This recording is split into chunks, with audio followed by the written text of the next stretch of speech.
Hello, everyone. How are you all doing today? I hope you're having an amazing day. Today, yes, we finally have the brand new 2025 MacBook Pro with the M5 chip. And we're going to unbox it, check out what's inside the box, and then compare it directly with one of the most iconic laptops Apple has ever made, the 2020 MacBook Pro with the M1 chip. So sit back, relax, and let's jump right in. All right, so here it is, the 2025 M5 MacBook Pro in space black. And the box already feels premium, slightly heavier, very dense, and has that new matte texture. Let me just lift the lid. That Apple unboxing feeling never gets old. Wow. The first thing you see is the space black MacBook Pro sitting right on top, protected with soft paper wraps instead of plastic. Apple has completely gone plastic-free now. Let's take it out. Okay, this color is really nice. It's darker than space gray, but not pitch black. Under the laptop, we have the paperwork. Let's check what else we get. Inside the M5 MacBook Pro box, 140-watt USB-C power adapter, black braided MagSafe 4 charging cable, quick start guides plus Apple stickers, space black stickers, nice. That's basically it. Very clean, very Apple.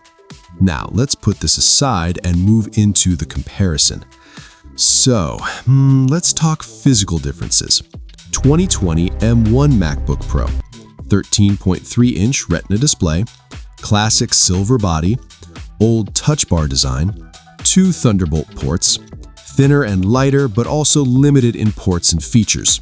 2025 M5 MacBook Pro, larger Liquid Retina XDR with 120Hz ProMotion, all black keyboard deck, bigger speakers and vents, 3 Thunderbolt 4 ports, HDMI 2.1, MagSafe 4, space black aluminum finish.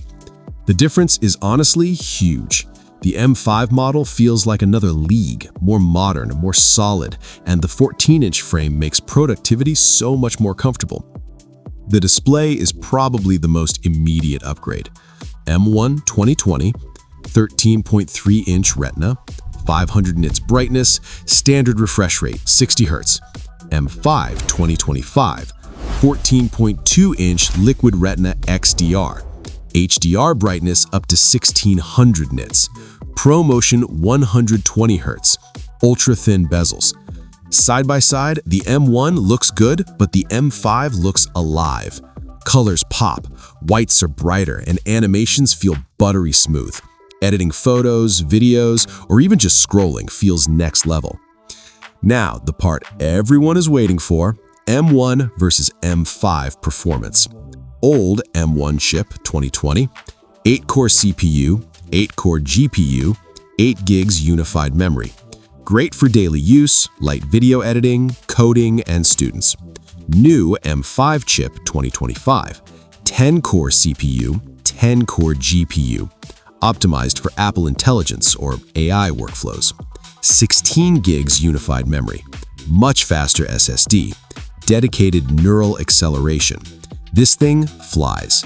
Boot times are instant, apps pop open with almost zero delay, and AI-based tasks like real-time transcription, on-device editing, or generative features run insanely fast. If you're upgrading from the M1, the jump is massive. We're talking better export times, better thermal performance, no loud fan noise, and way smoother multitasking. Battery life was already great on the M1, but surprisingly, the M5 beats it. M1 MacBook Pro 2020, up to 17 hours video playback. Efficient, but sometimes warm under heavy load. M5 MacBook Pro 2025, up to 22 hours battery. New efficiency cores optimize Apple Intelligence usage. Runs cooler because of the bigger chassis. So yeah, the M5 just keeps going. This is ideal for students, creators, and travelers. M1 had okay speakers, but the M5 has incredible 6-speaker audio with spatial sound. Music is deeper, voices are clearer, and you can actually feel the bass.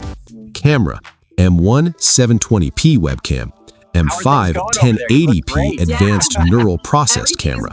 It looks more natural and handles low light way better. It's amazing. Microphones. M5 microphones pick up less background noise and are honestly good enough for meetings and even casual voiceovers. So, upgrade to the M5 if you do video editing, music production, 3D work, want the best display and battery, need Apple Intelligence features, and want a laptop that lasts 5 to 7 more years. Keep or buy the M1 if you are on a budget.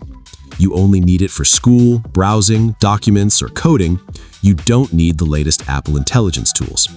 So, the conclusion is pretty simple. The 2020 M1 MacBook Pro is still a solid machine, especially for light to medium tasks. But the M5 MacBook Pro is a completely different class. It's faster, more modern, better built, and future-proofed for AI workflows. If you're upgrading, the difference will feel huge. If it's your first MacBook, this is the perfect time to jump in. All right, everyone, that wraps up today's unboxing and comparison. Let me know in the comments, which one are you using, the M1 or the new M5? If you enjoyed this video, make sure to like, subscribe, and share it with someone who's planning to upgrade. Thanks for watching, and I'll see you in the next one.